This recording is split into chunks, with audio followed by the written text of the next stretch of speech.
안녕하십니까, 김주성입니다. 새벽에 읽는 성경 말씀 시작하겠습니다. 오늘 아침 읽을 말씀은 역대상 27장입니다. 제목은 가문의 지도자들과 관원들. 레위 가문의 역할 분배에 이어서 모든 가문의 지도자들과 관원들의 역할 분담이 이루어졌습니다. 대조되는 것은 레위 가문의 역할 분배는 자세히 세밀하게 설명하였지만 왕을 섬기는 지도자들과 각 지파별 지도자들 그리고 그들의 역할을 설명하는 내용은 단순하다는 점입니다. 다윗 왕국의 질서에 관해 역사 기록으로 남길 때 무엇에 비중을 두었는지가 확연히 드러나고 있습니다. 새벽에 읽는 성경 말씀 제400화, 오늘은 2월 6일 일요일입니다. 역대상 27장을 먼저 낭독하겠습니다. 27장 1절부터 34절까지 읽겠습니다. 이스라엘 자손의 모든 가문의 우두머리와 천부장과 백부장과 왕을 섬기는 관원들이 그들의 숫자대로 반이 나누이니 각 반열이 24,000명씩이라.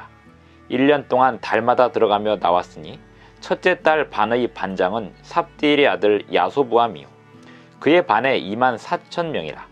그는 베레스의 자손으로서 첫째 달 반의 모든 지휘관의 우두머리가 되었고, 둘째 달 반의 반장은 아우아 사람 도데요 또 미글롯이 그의 반의 주장이 되었으니 그의 반에 24,000명이요 셋째 달 군대의 셋째 지휘관은 대제사장 여호야다의 아들 브나야요 그의 반에 24,000명이라. 이 브나야는 30명 중에 용사요 30명 위에 있으며 그의 반 중에 그의 아들 암미사밧이 있으며, 넷째 달 넷째 지휘관은 요압의 아우 아사헬이요 그 다음은 그의 아들 스바디아이니 그의 반에 24,000명이요 다섯째 달 다섯째 지휘관은 이스라 사람 사못이니 그의 반에 24,000명이요 여섯째 달 여섯째 지휘관은 드고아 사람 이게스의 아들 이라이니 그의 반에 24,000명이요 일곱째 달 일곱째 지휘관은 에브라임 자손에 속한 발론 사람 헬레스이니 그의 반에 24,000명이요 여덟째 달 여덟째 지휘관은 스테라 족속 후사 사람 십부게이니 그의 반에 24,000명이요 아홉째 달 아홉째 지휘관은 베냐민 자손 아나도 사람 아비에셀이니 그의 반에 24,000명이요 열째 달 열째 지휘관은 세라 족속 느도바 사람 마하레이니 그의 반에 24,000명이요 열한째 달 열한째 지휘관은 에브라임 자손에 속한 비라돈 사람 브나야이니 그의 반에 24,000명이요 열두째 달 열두째 지휘관은 온니엘 자손에 속한 느도바 사람 헬데니 그의 반에 24,000명이었더라. 이스라엘 지파를 관할하는 자는 이러하니라. 루벤 자손 사람의 지도자는 시그리의 아들 엘리에셀이요 시몬 사람의 지도자는 마가의 아들 스바디아요 레위 사람의 지도자는 그무엘의 아들 하사랴요 아론 자손의 지도자는 사독이요 유다의 지도자는 다윗의 형 엘리후요 이사갈의 지도자는 미가엘의 아들 오므리요 스불론의 지도자는 오바댜의 아들 이스마야요 납달리의 지도자는 아스리엘의 아들 여레못이요 에브라임 자손의 지도자는 아사시아의 아들 호세아요 므낫세 반지파의 지도자는 부다야의 아들 요엘이요 길르앗에 있는 므낫세 반지파의 지도자는 스가랴의 아들 이또요 베냐민의 지도자는 아브넬의 아들 야하시엘이요 단은 여로함의 아들 아사렐이니 이들은 이스라엘 지파의 지휘관이었더라. 이스라엘 사람의 20세 이상의 수요는 다윗이 조사하지 아니하였으니 이는 여호와께서 전에 말씀하시기를 이스라엘 사람을 하늘의 별같이 많게 하리라 하셨습니다. 스르야의 아들 요압이 조사하기를 시작하고 끝내지도 못해서 그 일로 말미암아 진노가 이스라엘에게 임한지라. 그 수요를 다윗 왕의 역대지략에 기록하지 아니하였더라. 아디엘의 아들 아스마웻은 왕의 곳간을 맡았고, 우시아의 아들 요나단은 밭과 성읍과 마을과 망대의 곳간을 맡았고, 글루브의 아들 에스리는 밭가는 농민을 거느렸고, 라마 사람 시므이는 포도원을 맡았고, 스밤 사람 삽디는 포도원에 솟은 포도주 곳간을 맡았고, 게델 사람 바알 하나는 평야의 감람나무와 뽕나무를 맡았고, 요아스는 기름 곳간을 맡았고, 사론 사람 시드레는 사론에서 먹이는 솥대를 맡았고, 아들레의 아들 사밧은 골짜기에 있는 솥대를 맡았고, 이스마엘 사람 오벨은 낙타를 맡았고, 메로노 사람 예드야는 나귀를 맡았고, 하갈 사람 야시스는 양떼를 맡았으니 다윗 왕의 제사를 맡은 자들이 이러하였더라. 다윗의 숙부 요나단은 지혜가 있어서 모사가 되며 서기관도 되었고, 학모니 아들 여히엘은 왕자들의 수종자가 되었고, 아히도벨은 왕의 모사가 되었고, 아렉사람 후세는 왕의 벗이 되었고, 브나야의 아들 여호야다와 아비아달은 아히도벨의 뒤를 이었고, 요압은 왕의 군대 지휘관이 되었더라. 역대상 27장 1절부터 34절까지 읽었습니다. 역대상 27장을 읽어보면 그 앞에 나와 있는 23장부터 26장까지 23, 24, 25, 26장 4장에 걸쳐서 레위 가문의 그 역할들과 그들의 인원수들 그리고 그들의 사명을 자세하게 설명한 거에 반해 매우 짧고 간단합니다. 더구나 27장의 중간 부분에서 인구조사하는 부분에 있어서는 그 인구조사를 마치지도 못하고 하나님께 벌을 받았다, 이런 내용으로 기록하고 있습니다. 이것은 무엇을 말하고 있을까요? 다윗 왕국에서 역사 기록으로 남길 때 중요하게 여겼던 것은 하나님을 섬기는 성전에서의 일이었다는 사실입니다. 확연히 중요하게 하나님을 섬기는 일에 아주 많은 부분을 기록으로 남겨두었습니다. 그리고 왕을 섬기는 사람들에 관해서는 앞에 용사들의 이름들을 다 열거하였고, 또 27장의 전반부에서 매 월마다 반별로 나누어서 24,000명씩 왕을 섬기는 사람들이 매 월별로 왕을 섬기는 일을, 왕궁을 호위하는 일을, 또 왕을 보호하는 일을 맡아서 했던 것들을 안내하고 있습니다. 그래서 매 월마다 반의 반장이 누구고 그 반마다 24,000명씩 역할을 받아서 했던 것을 말해주고 있습니다. 그런데 그들이 그 역할을 어떤 식으로 진행했는지에 대한 이야기는 생략이 되어 있습니다. 그리고 각 지파를 관할하는 지도자들의 명단은 있으나 그 관할하는 지도자들 수하에 있는 군사들의 숫자는 보고되지 않았습니다. 이것은 이스라엘은 군사력에 관하여서는 하나님께 온전히 맡겨져 있음을 말해주고 있습니다.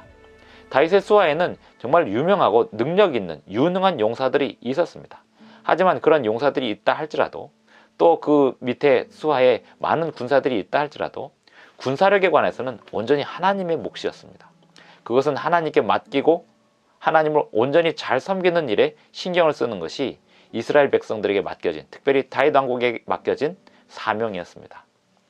나중에 솔로몬 때에 가서 조금 더 체계화되긴 하겠지만 다윗은 역사 기록에 남기면서 레위 가문이 해야 할 일들에 대하여 아주 중요하게 자세하게 기록에 남기게 하였고, 왕을 호위하는 일과 또 인구조사하는 일은 그 기록을 다 온전히 마치지 못하고 이를 중단하였습니다. 그리고 왕의 재산을 맡은 사람들이 누가 있었는지 그 명단은 남겨두었습니다. 왕의 일을 맡아서 보던 사람들, 그리고 성전에서 섬기던 사람들의 명단을 다 열거했던 이유는 또 어떤 의미가 있을까요? 역대상이 기록되던 당시는 에스라 시대, 남방 유다가 바벨론으로 포로로 잡혀갔다가 다시 회복돼서 돌아와서 나라를 재건하던 시대에 이 역대상의 기록을 했기 때문에 이 기록이 나라를 재건할 때 자기들의 조상들이 이름이 거론되면서 그 후예들, 그 조상들의 후예들이 자신들의 가문의 사명을 깨닫게 되는데 많은 도움을 주었을 것입니다. 그럼에도 불구하고 이스라엘 역사에 있어서, 특별히 다윗 왕국에 있어서 가장 중요하게 여겼던 것은 군사 조직을 어떻게 행정하느냐 보다도, 또 왕궁을 보호하는 행정 조직을 어떻게 갖추느냐 보다도 가장 중요하게 여겼던 것은 성전에서 섬기는 레위 가문이 어떻게 일을 맡아서 진행할 것이냐, 이것이 가장 중요하게 여겨졌다는 사실입니다. 성전이 건축되기도 전에 다윗은 성전이 건축된 다음에 어떻게 이 성전에서 건축된 성전에서 봉사할 사람들이 어떻게 일을 맡아서 진행할지에 심혈을 기울여서 그 일을 조직하고 또 기록에 남기게 하였던 것입니다. 오늘 읽는 이 레위 역대상 27장을 보면서 레위 가문에 비해서 다른 지파들의 우두머리들의 명단 정도만 나오고 그들의 역할이 자세하게 설명되지 않았고 생략됐다라고 하는 이 부분, 이 생략된 지점에서 우리가 얻을 수 있는 교훈이 있습니다. 우리가 일상생활에서 우리의 삶을 더욱더 윤택하고 질서 있게 하는 많은 행정적인 또 질서를 잡는 일들이 있을 것입니다. 하지만 그런 방법들이 우리의 삶을 더욱더 윤택하게 하는지는 확실히 알 수 없습니다. 분명한 것은 우리의 삶에서 하나님을 온전히 찾고 하나님의 나라와 하나님의 의를 먼저 구하는 가운데 하나님 율법을 잘 지키면 우리가 어떤 행정적인 부분이나 어떤 재정적인 경제적인 부분에 있어서 잘 갖추는 일보다 하나님을 잘 섬기는 일이 더욱더 우리의 행정력과 경제력을 튼튼하게 보호하는 데 훨씬 더 효율적일 수도 있다는 사실을 역대상이 우리에게 말해주고 있지 않나 생각이 듭니다. 다윗 왕국은 그리고 다윗은 하나님을 잘 섬기고 하나님의 율법에 순종하는 일이 항상 언제나 최우선이었습니다. 전쟁에 나설 때도 언제나 하나님의 뜻에 순종하는 것이 다윗 왕국의 최우선 순위였습니다. 그렇기 때문에 다윗 왕국이 부강해질 수 있었습니다. 이스라엘 역사는 한마디로 하나님께 온전히 순종할 때 부강해진 역사와 하나님을 불순종하고 우상을 숭배하면서 가난해지고 피폐해진 역사로 나뉘어질 수 있습니다. 오늘 우리가 우리 가정에 있어서 또 우리 공동체에 있어서 경제력이나 행정력을 잘 갖추는 것 중요하긴 합니다. 하지만 그 어떤 것도 하나님을 잘 섬기는 일에 질서를 갖추고 또 거기에 행정력을 투자하는 비중을 두는 일보다 중요하지는 않다는 사실입니다. 가정이든 공동체든 교회든 하나님을 잘 섬기는 일에 항상 최우선입니다. 그렇게 할 때 행정력이나 경제력에 관하여 하나님께서 도와주실 것입니다. 그 다음에 하나님을 잘 섬기는 예가 완전히 갖춰진 다음에 그 다음에 행정력과 경제력을 우리가 질서 있게 잡아가는 것은 지혜, 삶의 지혜를 발휘하고 또 성실하게 살아가는데 많은 도움이 될 것입니다. 우선순위가 무엇이고 먼저 해야 될 일이 무엇인지를 역대상의 기록은 우리에게 교훈하고 있다고 보입니다. 역대상 27장을 마치면서 오늘 하루도 주님 안에서 먼저 주님의 율법에 순종하고 먼저 주님의 나라를 구하는 가운데 주님의 역사하시는 섭리를 보시게 되는 저와 여러분이 되기를 간절히 바랍니다. 기도하시겠습니다. 하늘에 계신 우리 아버지, 오늘도 우리에게 새 아침을 주셔서 감사합니다. 이 세상을 살아가는 지혜 정말 중요하지만 그 무엇보다도 언제나 하나님을 잘 섬기는 지혜가 우리에게 가장 우선시 된다는 사실을 놓치지 않게 하여 주시옵소서. 그 다음에 하나님께서 우리에게 주시는 지혜를 따라서 이 세상을 바르게 살아갈 수 있는 지혜들, 또 경제력과 행정력을 발휘할 수 있는 지혜들을 찾아낼 수 있도록 도와주시옵소서. 예수님의 이름으로 기도드리옵나이다. 아멘. 감사합니다. 오늘 하루도 행복한 하루 되시기 바랍니다.